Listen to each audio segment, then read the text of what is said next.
me now, attorney and Democratic strategist Jan Ronis. Jan, thanks for being here. Good evening. Thank you. All right, Jan, let me ask you. Elon Musk, he said that he was quitting the advisory council for President Trump because President Trump pulled the United States out of the Paris Climate Accords. My question is, is he going to stop, he and Leonardo DiCaprio, are they going to stop riding around on their private jets and creating all that huge carbon footprint? Well, I'm not so sure that either one of those two individuals represent, the mainstream of the Democratic Party or the people of this world, in this country, who were in support of the Paris Peace Accords. Listen, this was just a shock that he would pull out of something that is so beneficial not only to the United States but to the entire world. I was just shocked by it. Well, shocked by it. Consensus doesn't equal science. You know that, Jan. Just because a majority of people believe something doesn't make it true. You're absolutely right, but it's majority of scientists all around the world. There are always outliers within scientific community who may oppose something, but this is generally well accepted throughout the entire world. To deny that global warming isn't occurring for whatever reason and that pollution is not bad is just absurd. Well, I don't know anyone who's denying that the world is heating up. No one's denying global warming, but what percentage of scientists would you say are in consensus on this? Well, I would say probably 90% from everything I've read. The ones that I've read are just generally ridiculed by the majority, which is in the area of 90%. It's worldwide. It isn't just, look at 186 countries, I believe, were in support of the Paris Peace Accord, and only two, now three, right. Syria and I believe Nicaragua, and now the United States. What does that tell you? Well, it tells me that these people are spending their money on something stupid that's not going to make a difference, and that perhaps the United States is the smart one in this situation. I believe that number of scientists you're looking for is 97%, though. 97%, that's what President Obama said. He said 97% of climate change scientists believe that climate change is man-made, caused primarily by our carbon emissions, and therefore laws and regulations that we enact or that are mandated by the United Nations could change that. But let me ask you, Jan, that 97%, what is that study based on? How did they come to that number? Oh my God, these are exhaustive studies over decades, across all swaths of the scientific community. This isn't something, look, the Paris Peace Accords... Wait, no. I want to make sure that we're really looking at the science. This is a topic about science. So when we're looking at this study, I don't just want generalizations. This study, this is a number that the left is using as their primary, really their only defense of climate change. And we don't know very much about this study. Well, listen, let's forget about the numbers. Let's say it's 90%, let's say it's 80%, but the consensus is amongst scientists, these are scientific studies that have gone on for decades. You can't deny this. Look, even if, let's suppose the world is warming by a combination of man-made causes and natural causes. Nevertheless, it's catastrophic to the future of the world to allow these temperatures to increase. Jan, I don't want to ignore the numbers, because when you look closely at the numbers, when you look at this 97% number, when you look at the study, it was done by a man named John Cook.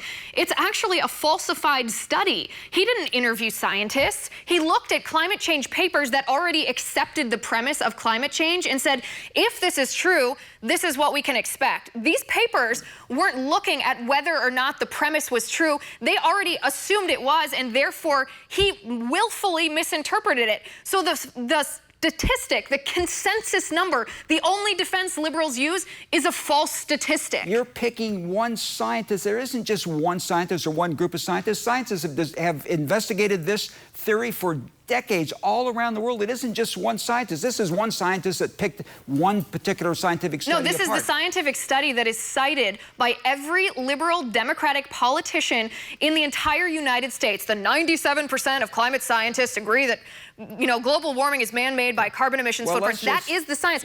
Let's just say the American scientists are wrong. What about the 186 other countries represented by thousands of scientists that have a different view than this one scientist or the United States scientist? Let's look at that. Let's see if they have credibility. Let's look at what they've done in the past. Since the 1970s, how many of their predictions, their dire consequences that we're going to suffer because of these catastrophic temperatures, how many of their predictions have come true?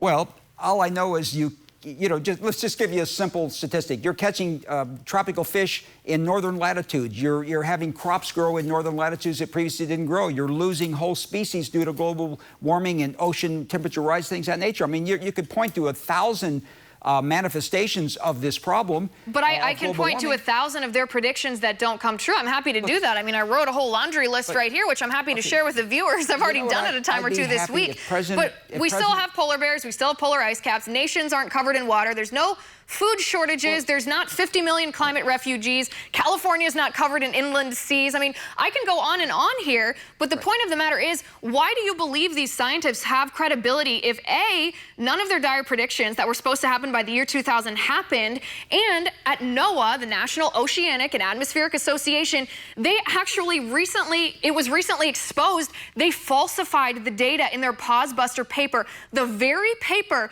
that created the urgency for President Obama to get into the Paris Climate Accords. Why would you give credibility to these people? I submit again, there's no single paper or no single scientist that has moved the former president of the United States or other people who have weighed in. Are you familiar with the Pausebuster paper? Well, that specific one, I'm just talking in general about the scientific community for decades has warned of this crisis and this phenomenon, which is being manifested all over the world. There are islands in the Pacific Ocean that are sinking. There are increases. By the year 2000, there were supposed to be 50 million climate refugees from those Pacific islands. Those Pacific islands, not Syria, not the wars. Those islands, where are those refugees? Well, listen, there aren't 50,000 people, 50 million people in the Pacific Islands. Exactly. Okay, there aren't. I don't know where that number came from, but there are islands that the sea level rise is inundating the entire islands. Look at Florida. Much of southern Florida is sinking during high tides and during storm surges, things of that nature. You just look locally. You can't deny. Just look around. Listen, Dan, I'm not denying that the temperature of the Earth changes. I'm not denying that there is some sort of climate fluctuation happening. All I'm saying is, as a thinking American who values my hard-earned money and doesn't want it going to science that isn't really science, doesn't it behoove us to step back and make sure that this isn't just fear-mongering, that this isn't just a political agenda, that the people, the scientists in charge of this are actually committed to the science of the thing and not to advancing their progressive ideology? I mean, it sounds to me like you're proposing another scientific study. The only way to kind of disprove that the scientists that propose this are wrong is to engage in another scientific study. And we would, except what happens? They're yelling at me to wrap, but I have to make this point before we go. Right. What happens when climate change skeptics, as they're dubbed, actually try to do other studies to prove this or disprove it? What happens to them?